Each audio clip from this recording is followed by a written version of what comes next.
శృంగారపుకోట నియోజకవర్గం కొత్త వలసలో ఇంటింటికి కూటమి కార్యక్రమం సందడిగా సాగింది.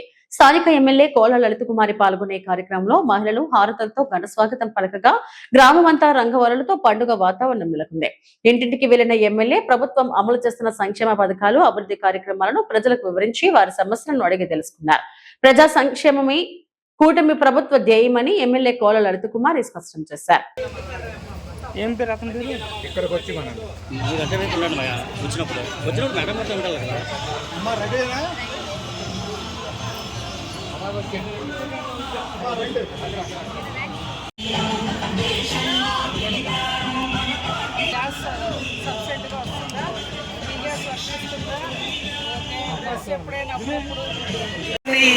మోడీ గారిని మీ అందరూ కూడా ఆశీర్వదించిన విషయం ఇవాళ మళ్ళా గుర్తు చేసుకుంటూ మరొకసారి మీ అందరికీ లలితమ్మని మీ అందరి ఆడబిడ్డగా మొన్న జరిగిన ఎన్నికల్లో నడిపించినందుకు చేతులు జోడించి మరొకసారి నమస్కరిస్తా ఉన్నాను.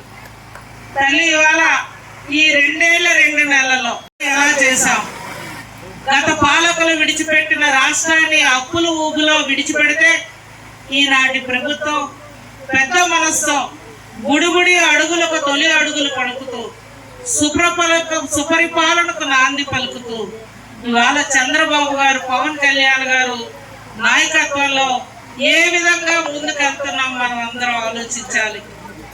రాష్ట్ర ఆదాయాన్ని ఒక పక్క పెంచుతూ, రాష్ట్రానికి పెట్టుబడులు తీసుకొస్తూ, రాష్ట్రానికి కంపెనీలు తీసుకొస్తూ, రాష్ట్ర వనరులను పెంచుకుంటూ, ఏవైతే ఎన్నికల హామీలు సూపర్ 6 పథకాలు ఉన్నాయో వాటన్నిటినీ కూడా ప్రజలకు అమలు చేయాలని పెద్ద మనసుతో కంకణం కట్టుకొని ఏదైతే గత ప్రభుత్వం 1000 రూపాయల పెన్షన్ పెంచుతామని ఆనాడు ఎన్నికల హామీ చేసి 5 ఏళ్లు పట్టింది 1000 రూపాయలు పెంచడానికి.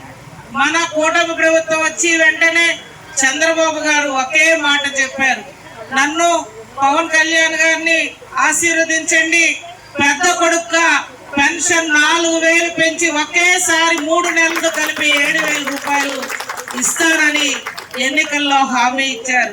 మరి అదే దశగా పెన్షన్ 4000, 6000, 10,000 మనకి 15,000 రూపాయలు కూడా పెన్షన్ పెంచి ఇవాళ సుమారు 68 లక్షల పెన్షన్లు పేద, మధ్య తరగతి, వితంతువు, వృద్ధులు, వికలాంగులకి అందజేస్తున్న ఏకైక ప్రభుత్వం భారతదేశంలో ఏది అనంటే ఆంధ్రప్రదేశ్ రాష్ట్రం కూటమి ప్రభుత్వానిదని చెప్పి మనం అందరం అభిమానించాలి.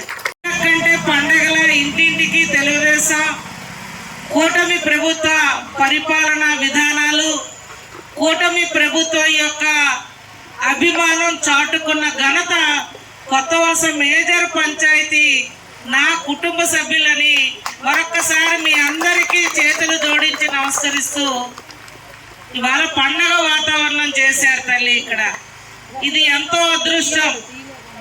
మనం అందరం చూసాం ఆనాటి ప్రభుత్వ పరిపాలన, ఆనాటి ఒడిదొడుకులు, ఆనాటి ప్రభుత్వ విధి విధానాలు, ఆనాటి ప్రభుత్వం ప్రశ్నిస్తే ప్రజలపై దౌర్జన్యాలు, అఘాయిత్యాలు, ఆనాటి ప్రభుత్వం ఎవరైనా ప్రశ్నిస్తే ఎవరైతే ఈనాటి కూటమిలో ఉన్న పార్టీ పెద్దలు ఉన్నారో వాళ్ళ మీద కూడా తప్పుడు కేసులు బనాయించి ఆనాడు కక్షపూరిత రాజకీయాలు ఆనాడు ఎలా చేశారో రాష్ట్ర ప్రజలంతా కూడా మనం అందరం గమనించాం. అందుచేతనే 24 ఎన్నికల్లో కూటమి ప్రజాప్రతినిధులందరినీ గెలిపించాలని, మళ్ళా సుపరిపాలనకు నాంది పలకాలని, రాష్ట్రాన్ని అభివృద్ధి సంక్షేమాల్లో మళ్ళా ముందుకు తీసుకెళ్లే నాయకత్వం రావాలి.